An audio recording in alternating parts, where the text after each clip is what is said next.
This week is what Christians call Holy Week. It's the time when we think specially about the last week of Jesus' life, leading to Good Friday and then to Easter Day. Each day this week, St. Faith's will be publishing a daily reflection to help us think about all this. But before we do that, I want to take a step back and think about where we find ourselves today.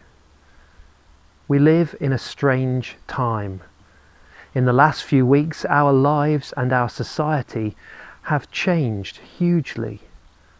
Most of us are staying at home. Many jobs have now stopped, schools are closed, and we're only allowed out for very specific reasons. Many of the things we used to do and take for granted, the normal stuff of our lives, at the moment we cannot do. The strangeness of this time struck me especially the other day when I went shopping. Going to Tesco's suddenly felt dangerous. Is this trolley safe to touch? How close am I getting to other people?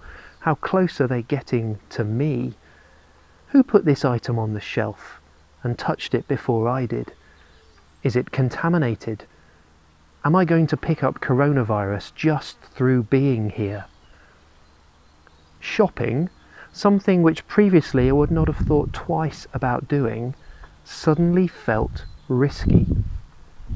And I can't imagine how it feels for people who work in the NHS, who are actually coming into contact with people who are sick. We live in strange times. In the midst of that, it's now Holy Week and soon Easter. Occupied with coronavirus, perhaps many people won't even notice. And yet, Christians believe that Holy Week and Easter hold the answer to the question that hovers over all of us at this time, the question of death.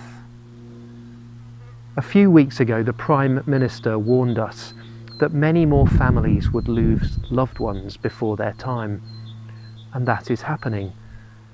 One of the podcasts I listened to, the BBC's coronavirus newscast, last week talked about how we all need to be having honest conversations with our families about death and dying, and our wishes if we get ill. And I think they're right. We do need to have those conversations. But we also need to think through the bigger question. Is death the end? Is this it? Once we're gone, are we gone for good? Even if we survive this coronavirus outbreak, and hopefully most of us will, we will all die of something in the end. We can't escape it. Some people believe that when you're dead, that's it. Many others believe there's something more, but they're hazy about the details. The story of Easter, on the other hand, gives us some specifics. So we come now to the accounts of Jesus' last week. That's what Holy Week is all about. To Good Friday and to Jesus' death.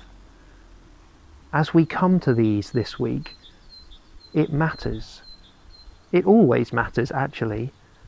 But it seems like in some ways, in this strange time we live in today, where we face a modern day plague, we face death like never before in our lifetimes.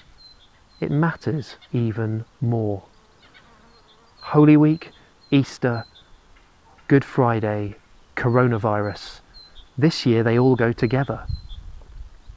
I think that Holy Week and Easter give us the answers, not to how to deal with coronavirus, but the bigger question, the answer to that question, the question of death itself. Spoiler alert, the story of Easter is that Jesus went through death and came out the other side. So why not join us at St. Faith's online this week as we consider the big questions of life and death, as we look at what happened to Jesus and how his story can bring us all hope today, even in this very strange time in which we live.